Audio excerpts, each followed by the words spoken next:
Hello, today I thought I'd make quite a detailed video about mono and stereo styli, or styluses. You don't say styluses, you say styli, tone arms and vinyl grooves. Now I've talked about a lot of this in past videos, but I've never really sort of put a video together that was dedicated entirely to this subject. Okay, and I've got in front of me a Decca inner sleeve from a very old record, a 1960s record. It's actually my How to Give Yourself a Stereo checkout record, but I've got loads of records with these sleeves in, and there's a heck of a lot of technical babble on there about the requirements needed to play stereo and mono records, and I thought I would kind of quote this sleeve and kind of explain what it all means. Okay,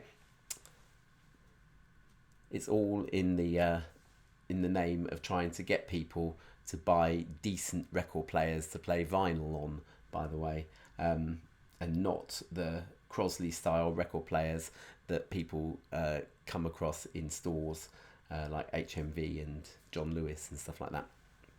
Okay, so away we go. Right.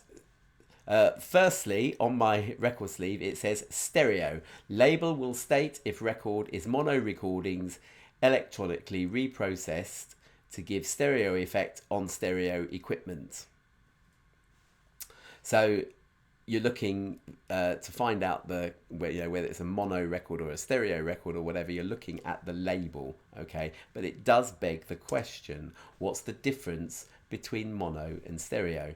Okay, so here's a sort of early mono and hi-fi separate system here. We've got a fairly typical mono record player there. I'm not sure what kind of record player that one is, but it doesn't look like it's got a built-in amplifier and speakers. Okay, neither actually does it look like it's got any kind of counterweighty kind of adjustment. So it looks like it was a fairly cheap but hi-fi separate mono record player here. I've got a valve amplifier, a mono one, and a mono speaker, a single speaker, and the sound for that would appear to come from directly in front of the speaker. And it's interesting because that for several decades, really, from probably the 40s odd up until for many people, right up to the 70s, people listened to record players like that. Okay, in mono, coming from a mono speaker. In the 70s, obviously you had these suitcase style record players with all the components sort of in one box, as it were, tiny little amplifier and a tiny mono speaker. This one looks like it would be quite a good one, but it just comes from the front of the speaker. It doesn't matter where in the room you put that speaker, the sound will just appear to come from there, and the musicians will all appear sort of in a straight line. Now obviously studio engineers balance out their records so that the trumpets wouldn't be too loud for the violins and whatnot else, but they would all sound like they're in a queue, one behind one another. Okay, nowadays with stereo equipment, that's just showing you the sound coming out. Nowadays, with stereo equipment, you can play mono records. And here we have an early stereo hi-fi separate system. Actually looks like a jolly good one here indeed. That is a Garrard 401 turntable with an SME tone arm. Extremely covetable nowadays. Probably about the best stereo turntable that you could buy from the 1960s onwards. Okay, so there's that. Okay, we've got here a tube amplifier, a valve amplifier. The mono one was a valve amplifier, by the way, as well, I forgot to say. But here the stereo one is a valve amplifier from the 60s, made by a firm called Knight, K-N-I-G-H-T, which I've never heard of, but there you go. And here are the speakers. You would need two speakers for stereo, okay? And playing a mono record, the sound would appear to come from dead center in between the speakers. It can sound very good, even nowadays. if you're playing mono records on stereo equipment. Okay, but again, those musicians would sound like they were lined up, one behind the other. You get some sort of semblance of dimensionality. The soundstage would be a bit wider than I suggest there, and also it would go back a little bit, sort of, so it's behind the speakers. Okay, so that's an improvement. Okay, and a stereo record being played on a stereo system.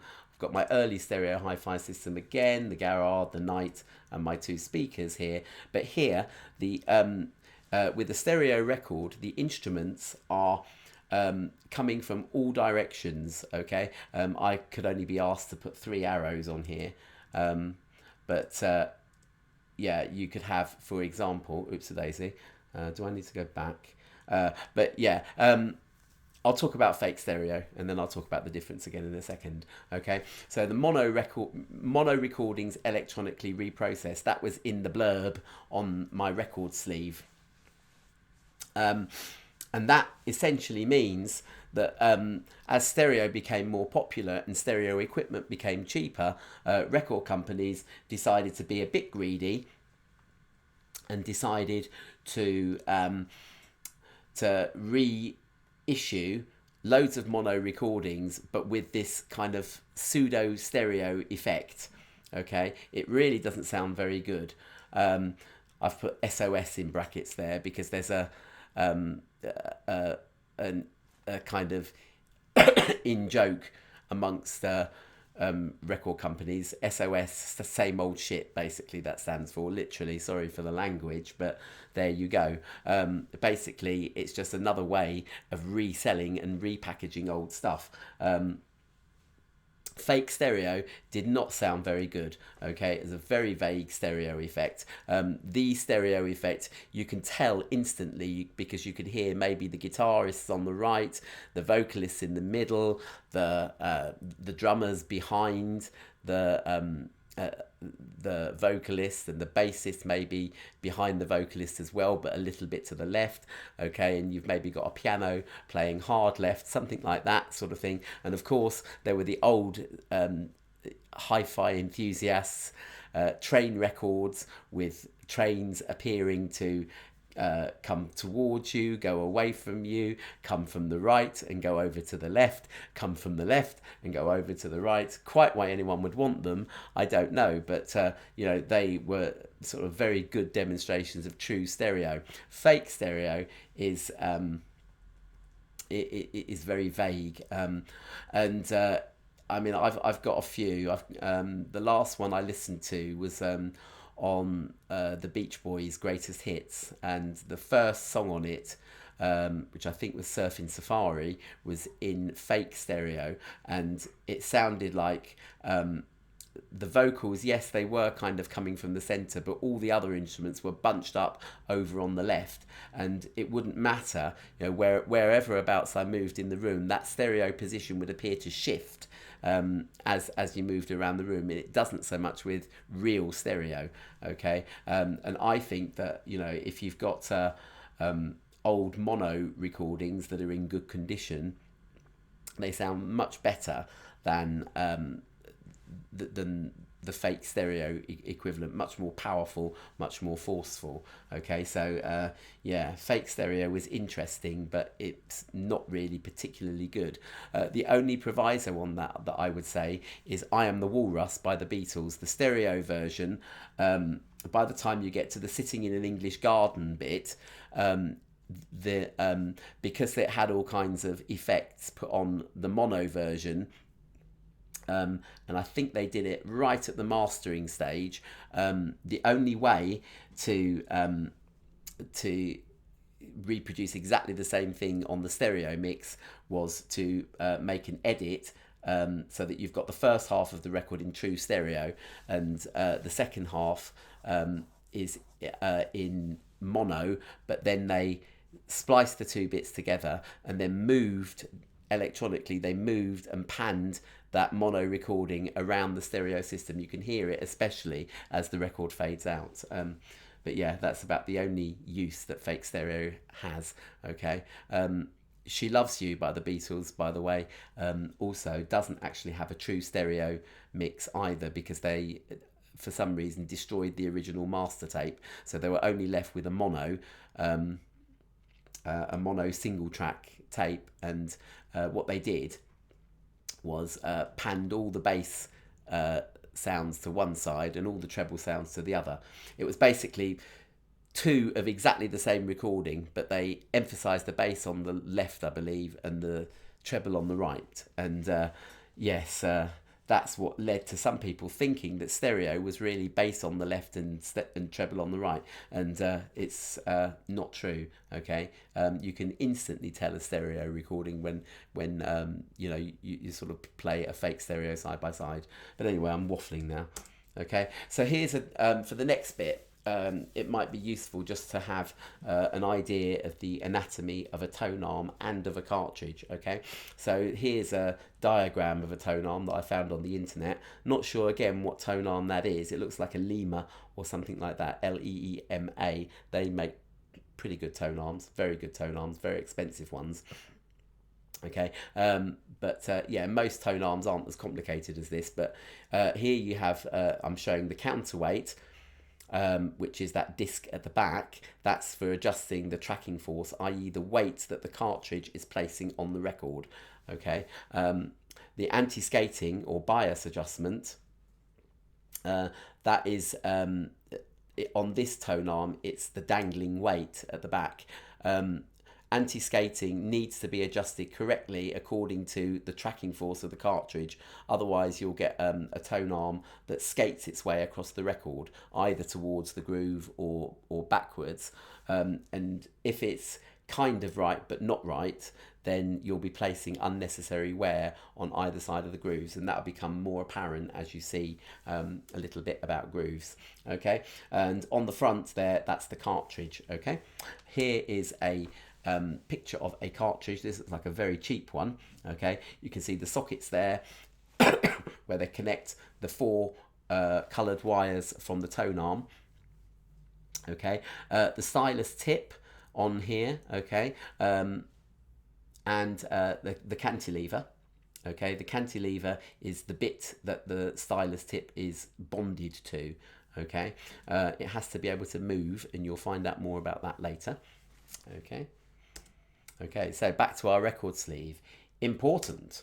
Records whose labels bear the words stereophonic or stereo must be played with a pickup, and I've put a cartridge in square brackets, designed for stereophonic records using a sapphire and an exclamation mark there, because sapphire tone arms are really crap.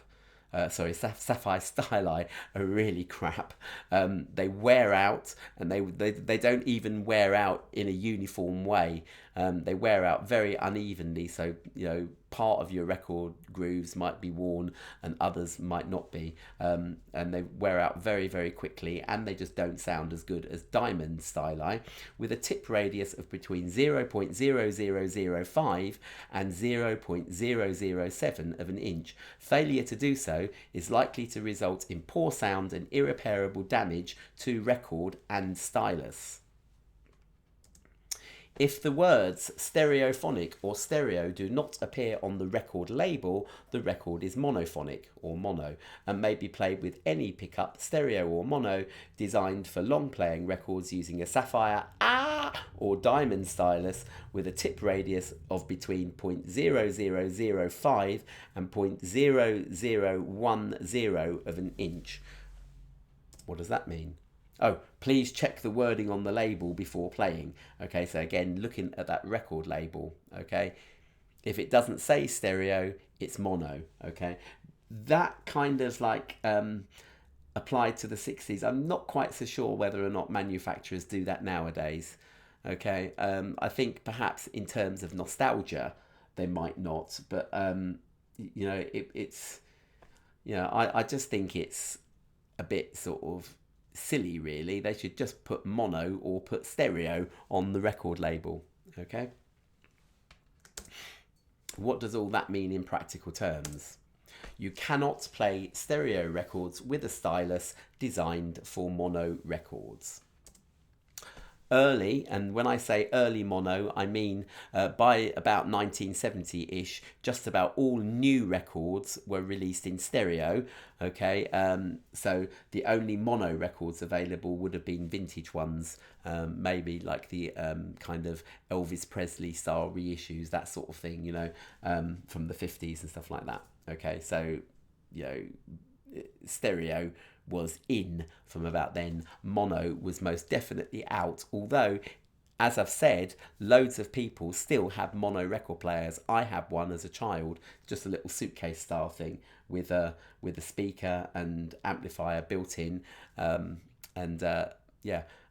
was one of those ones where it had an automatic mechanism for dropping the record down onto the platter, and then you could drop another record on top of that and another one on top of that, and the tone arm got to the end, lifted itself up, went back to the beginning, dropped a record down, then landed back on the record. Blimey, it was just it's just death for your old records, but it was great fun.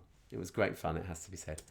Okay, stereo records then have micro grooves, very small. Okay, early 1970s or early pre-1970 mono records have larger grooves than stereo ones. Okay, and that word micro grooves appears a lot on those old sleeves. Okay, so here's my number line then, because those sort of dimensions of Styli, the numbering can be very confusing, so I thought I'll put them on a number line. Okay, 0.0007 is the very smallest that a stereo stylus tip can be. This is of an inch. Okay, 0.0005 of an inch is the largest size recommended for stereo. Okay, it's the smallest size recommended for mono. As you can see, 0.0010 is actually very big. Okay, and most mono cartridges and styli would have been more towards that 0.0010 of an inch than the other end, i.e. 0.0005. Okay, and in pickup terms and stylus terms, the smaller the size, the better and the more expensive. Okay, and here we're talking about a radius, by the way, because early styli would have, from around the time that this record was produced, would have almost certainly been conical shape, i.e. like an ice cream cone. Nowadays, you still get conical styli, but they tend to be very, very cheap. Okay, when you start paying sort of between £80 and £100 for a reasonably good moving magnet cartridge, they tend to have what are called elliptical styli, which means that they're shaped like a tiny skateboard or a ski or something like that. Okay, and that fits into the groove better. Okay, so here we're talking about conical radii. Okay, and those mono grooves were really quite big, and they needed quite a big stylus to actually play them correctly. Okay, so mono styli have bigger tips than even the largest tip recommended for stereo. Okay, which is why if you start putting a huge or a relatively huge mono stylus on top of a stereo record, it won't be able to track it properly, thereby resulting in irreparable damage and poor sound quality. Okay, you can play mono records with a cartridge designed for stereo records. Early, pre-circa 1970 mono records have larger grooves. Okay, now we're looking here at the dimensions of a stereo stylus point. Okay, they're very, very, very small. Okay, stereo cartridges have styli with smaller tips which fit the grooves of mono records and the micro grooves of stereo records as well. Okay, so there's no problem that way. Okay, you've got some kind of backward compatibility. You can take an old mono record and play it on a stereo record player with a stereo cartridge and a stylus designed for playing stereo records. Okay, my asterisk there means that they will sound better though with a modern dedicated mono stylus, and you can still get them. You can still get the Autophon 2M mono, which will play all those pre-1970 mono records much better than the mono cartridges of yesteryear. Okay. Back to the sleeve, the equipment. The turntable should be perfectly level, should show no up and down movement when rotating, and should run at a constant speed of 33 1/3 RPM, okay, or 45 if you're playing 45s. That means that you should have a platter that is heavy, okay?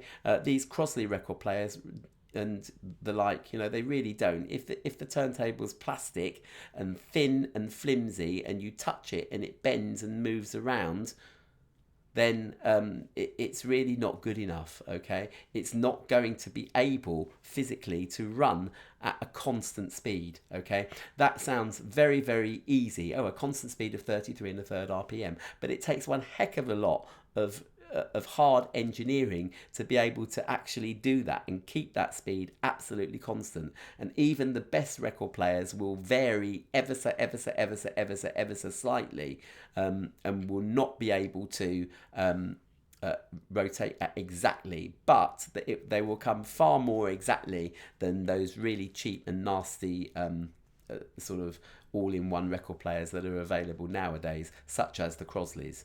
Okay. And you know, while we're talking about that, the tone arm itself should be relatively still. Okay, we'll talk about it again in a minute. But the only thing that should really be moving is the cantilever on which the stylus is bonded. Okay, if you can see the tone arm looking like a fairground ride going up and down, either it means the record you're playing is incredibly warped, and you know, the best record players will be able to track a very warped record. They'll be working jolly hard. Okay, there will be some sound distortion because those vibrations that the tone arm is doing will not be an exact sort of sympathetic reproduction of the grooves in the record. Okay, and those, again, those Crosleys, you can see them, they look like a bloody fairground ride. You know, you need a better tone arm. You don't need a flimsy little thing. It's got to actually be able to not vibrate. You know, the least amount of vibration in the tone arm, the better. Okay, it's the cantilever that should be moving. Okay. The pickup arm should be free to move, parallel and perpendicular to the turntable surface. We'll come on to that in a second, okay? Well, in fact, we'll come on to it now, okay? Back to our picture of the cartridge here, okay? That cantilever, that's the cantilever is that tiny little sort of rod that the stylus tip is bonded to, it's attached to, okay? So here we have this word called compliance, or wiggleability, as I like to call it, okay? Early 1970s mono records tracked laterally, or pre-1970s mono records tracked laterally. That is from side to side. The cantilever only needed side to side or lateral compliance, okay? So that's my Top Gear analogy here is that if you imagine a racetrack that is perfectly circular but perfectly flat, but with obstacles coming out from the sides of the road, from the left-hand sides of and the right-hand side of the road, okay, so that the driver has to sort of steer around them in a kind of slalom way, but sort of only having to steer left and right, then that's kind of the way that a mono stylus would have tracked a mono record, okay? And it's another reason why stereo records are incompatible with mono cartridges and styli. You'll see it. Stereo records track in a V shape. Now I hope this works. Oh yeah, hopefully you can see my little mouse pointer here. Okay, here's that V shape, okay, that is sort of spirally indented into stereo records, okay, so that the driver, okay, I think you'd probably have to imagine perhaps something like a video game here, okay, if you're thinking about this Top Gear analogy. The driver has got to go woo, woo, woo, woo, like that, from side to side to side to side, and up and down and up and down, okay, in order to, because you'll have maybe the left channel this side, the right channel that side, and therefore the stylus has got to be able to go side to side and up and down in order to be able to play the grooves on a stereo record, okay? The cantilever needs to wiggle side to side and up and down as well, okay? So that's, you know, makes it abundantly clear that if you've only got a mono cartridge and a mono stylus that can only go side to side, it's not going to be able to track up and down as well, and your lovely stereo record is going to get ruined by playing it on an old-fashioned mono cartridge, okay? So the equipment continued back to our record sleeve.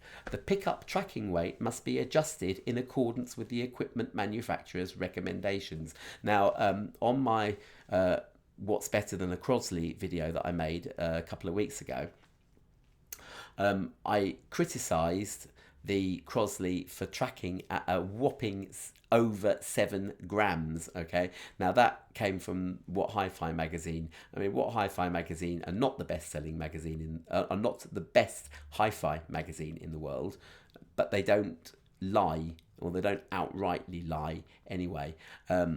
Sometimes what they say is a little bit questionable, but they did test one of these Crosleys, and they did do a test to see what it was tracking at using a tracking gauge, and they found it to be over 7 grams.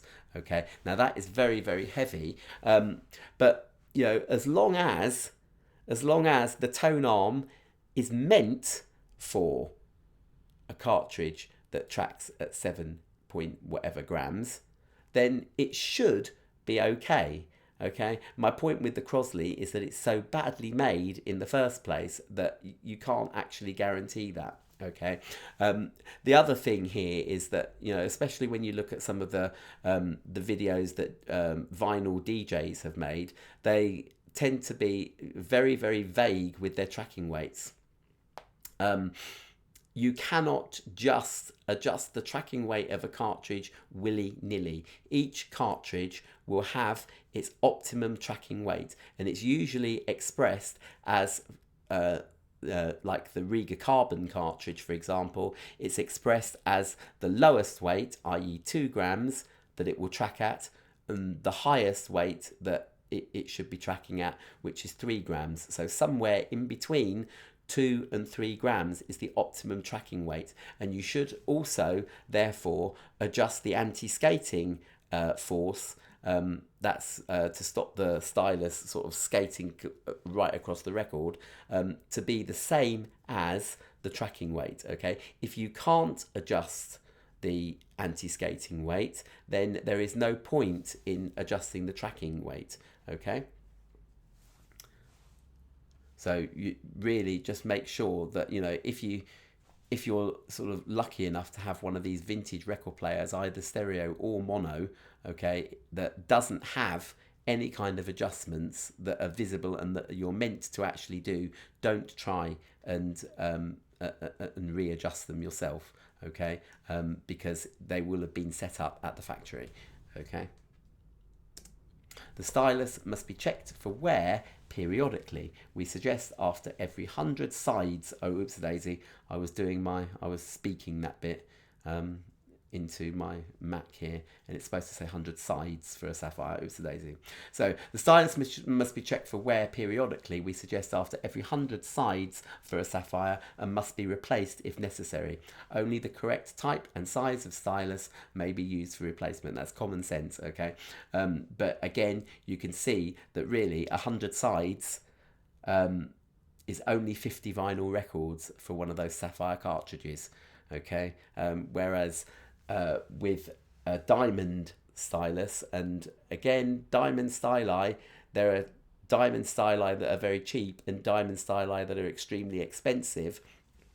And when I say very cheap, I'm saying that something like the AT95E from Audio Technica is about £35, something like that, which is relatively cheap.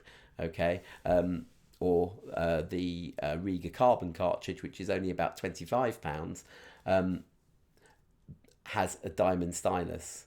Okay, I would be very surprised if some of those very, very cheap cartridges on the Crosley breed of turntables is anything other than a sapphire. Okay, with a very good diamond stylus, and sort of taking care of the records and maintaining your turntable and everything, you should manage for several years before you change a cartridge. I sold my P5, my Riga P5 with a Goldring 1042 stylus on it, still working, still good after 6 years. Okay, I did recommend to the buyer that possibly they might want to change it because 6 years might be pushing it slightly, but 6 years is, you know, it's what you can get out of a good diamond stylus cartridge. Okay, so you know, the thing is, you probably, with those very, very cheap things, you probably wouldn't even be told what kind of cartridge you're using. Okay, so it's another reason to buy hi-fi separates. Okay, because then you can actually choose your cartridge and get your dealer to fit it for you, and they will, and the specifications there will actually tell you what kind of stylus point you've actually got.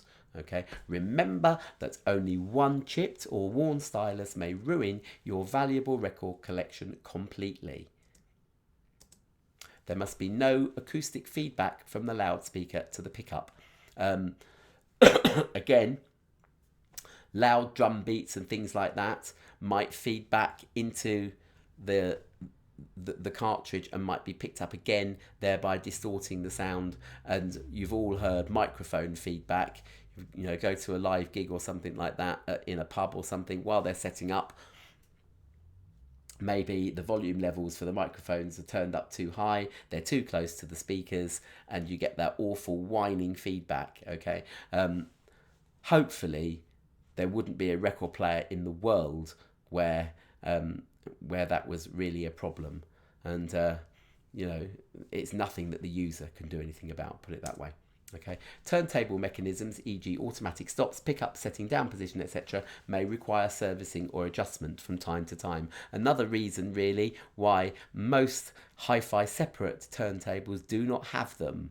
Okay, there was a brand called Dual that operated up until about 1986 or something like that, that released hi-fi separate turntables with a degree of automation. Some of them would just stop at the end of the record. Some of them would stop and lift off. Some of them would also set themselves down on the record as well. And all of that is extra gubbins that you don't need. Okay, you just need a decent cueing lever, which will gently lower itself onto the record and play it. Okay. But I have to say, after about 2 glasses of wine, I stop playing records and start playing CDs. But yeah, all of that auto stuff there, it's all money, all part of the manufacturing budget, which instead of being used for higher quality electrical components, higher quality motors, higher quality and heavier turntable platters, it just gets used on crap really that you don't need. Okay, sorry for the language. If you are in any doubt how to attend to these adjustments, please consult your dealer or a competent audio engineer who will be glad to advise you or carry out the necessary adjustments for you. Sorry, another misprint there. But anyway, those are getting harder and harder to come by. Okay, but it does again, emphasize the importance of a good hi-fi dealer. A good hi-fi dealer will do an awful lot for you. Okay.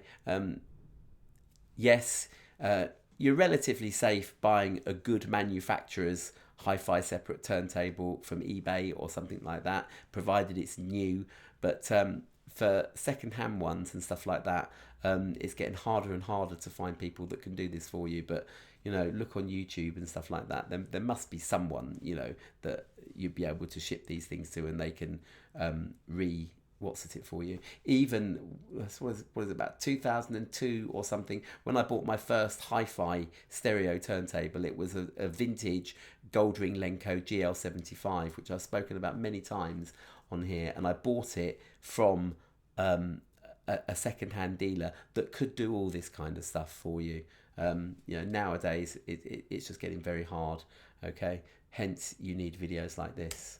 Okay, back to the sleeve. The record.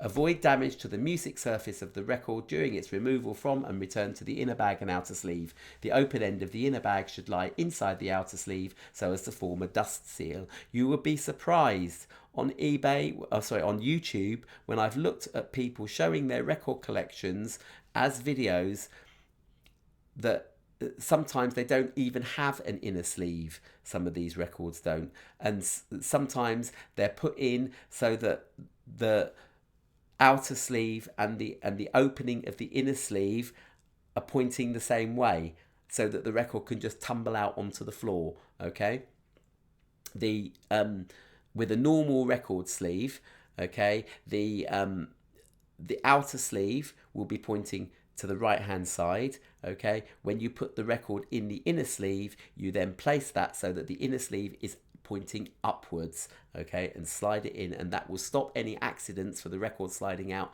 and it will seal it away from dust. Okay, and always keep it in its bag and sleeve except when being played. Avoid touching the music surfaces by holding the record edge, not your fingers, on the actual grooves. Okay, a finger mark will be difficult to remove and will cause dust to stick. Protect records from all sources of heat such as fires, sunlight, radiators, hot water pipes, amplifiers, etc., because they'll warp. Okay, as it says, a record left on a stationary turntable may warp badly when subjected to the rising heat of an amplifier situated under the turntable. Okay, so again, if you can avoid placing your amplifier directly underneath the turntable, then do. Okay, on my hi-fi rack, I've got my record player on one shelf. On the shelf underneath that, I've got the CD player, and then underneath that, I've got my amplifier. So hopefully the CD player is absorbing some of the heat, but again, they're on thick glass shelves. Okay, and I suppose, you know, it's another argument for, you know, if you're really getting into your hi-fi, get a dedicated hi-fi rack, not one that will look nice in your lounge as made by IKEA, but you know, go to a hi-fi shop and talk to them about proper hi-fi shelving units, which will actually acoustically sort of protect the rest of the room from vibrations that shouldn't be there, will actually improve the sound quality of whatever you're playing, whether it's CDs or records or radio even, because it's absorbing all the vibrations there, and your neighbours will be pleased as well. Okay, because again, their things downstairs won't be shaking. Okay, records should be stored at a moderate uniform temperature away from heat and dust in an upright position without appreciable applied pressure and without leaning either way. So don't pile records on top of one another, because again, you'll be pressing that dust in to the ones on the bottom. Okay, records may be cleaned by wiping the surface gently with a barely damp soft cloth. Please don't. Please don't. Okay, I really don't know why they put that, because every other piece of advice here is absolutely sound and absolutely perfect, and then they're telling you to get a slightly wet cloth and start cleaning your records with it. You can't do that. You'll just ruin them, and you'll ruin your stylus, okay? Cleaning and anti-static agents should be applied only very sparingly, okay? And please, again, I will say this over and over again, and I will be flamed, and I will have people arguing with me and debating with me. Do not use household detergents, washing up liquids, or anything like that on your records. You will ruin them. You will ruin them, okay? And, you know, get proper record cleaning fluid, okay? And if there's one of the kind of bath cleaners. It's not the Disco Anti-Stat. It's another one that's a sort of rival kind of thing. It's bright yellow. I can't remember the name of it, but the bath is bright yellow, and they provide you with sort of concentrated fluid, which they tell you to dilute in water. And if they tell you to dilute it in water, use distilled water that you can get from I think sort of car shops like Halfords and stuff like that tend to have it, okay? Because tap water contains all kinds of rubbish in it, which again will smear and damage your records, okay? And use it in accordance with the manufacturer's recommendations, okay? Just as a few afterthoughts here, really. Although record companies and equipment manufacturers really wanted people to buy stereo equipment, they realised that you have to have a certain amount of backward compatibility. It's just like, you know, Microsoft wanting everyone to use Windows 10 but still having to have some kind of, you know, backward compatibility with Vista, okay?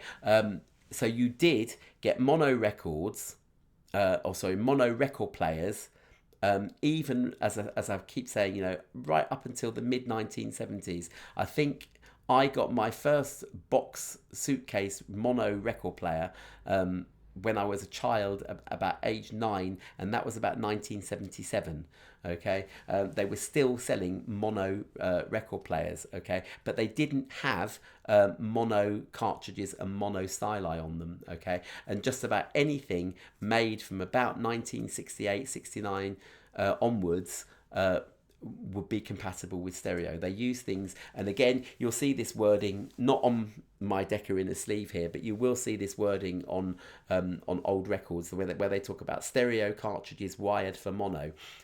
Essentially, that's a cheap stereo cartridge that's been wired up so that the two channels sort of fold down and into a mono mix. Okay, it's not a dedicated mono mix, which we'll talk about in a minute or two, but it's combining the left and right channels together so that it can be played properly. And obviously, because it's a stereo cartridge, the cantilever will be able to move up and down and side to side, and the tip will be small enough to play a stereo record correctly, okay?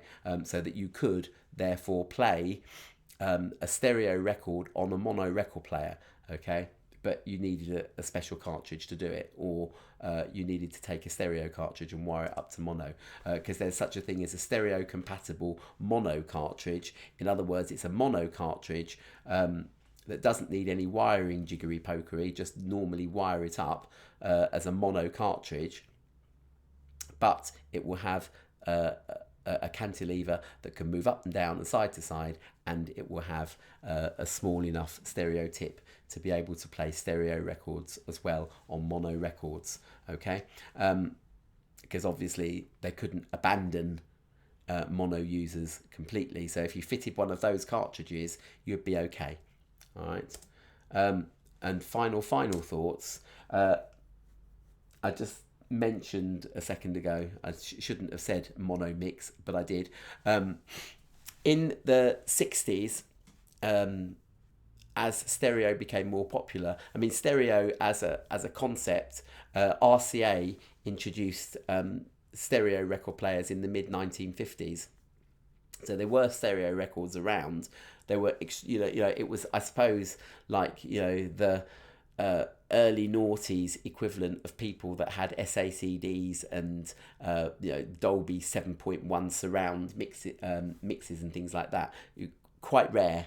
Okay, so studios made separate stereo and mono mixes of their records of their albums. So, for example, all of the Beatles catalogue up to Abbey Road in 1969, which was stereo only, but all of the records up to there, or all of the albums at any rate up to there, had both stereo and mono versions. It makes them very interesting because the mono versions differ in slightly different ways to the stereo versions. For example, on the stereo version of From Me to You, they forgot to put the harmonica overdub onto the introduction of that record for the stereo version. The mono version, which was made first and which was always given the priority, given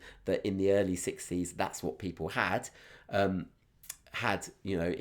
was definitely the best mix. Okay, and those mono mixes generally were the best mixes up until stereo became more accessible to other people. So yeah, it's interesting to collect mono records as well. Okay, and as I say, you won't do any damage to the record or to your stylus by playing a mono record on modern stereo equipment. Just make sure that the equipment is good equipment. Okay.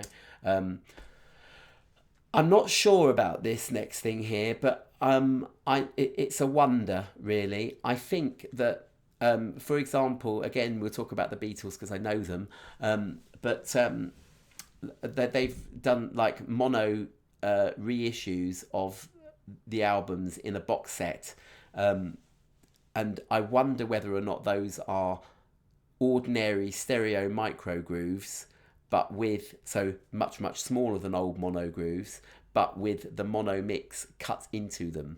Okay, that's what I think, because I talked about the Autophon 2M mono cartridge a while back in this video, and that cartridge is an old-fashioned style mono stylus that will ruin stereo records. It's a very well made one.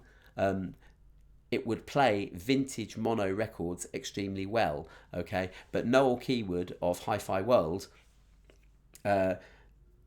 wanted to kind of discourage people from using those kind of cartridges to play the new modern mono reissues of the Beatles albums, and I suppose any modern reissue of a mono album, and he suggested to Autophon and to Abbey Road as well that they make a mono cartridge with a stereo style tip, i.e. with a tip small enough to be able to play stereo records as well, but just mono.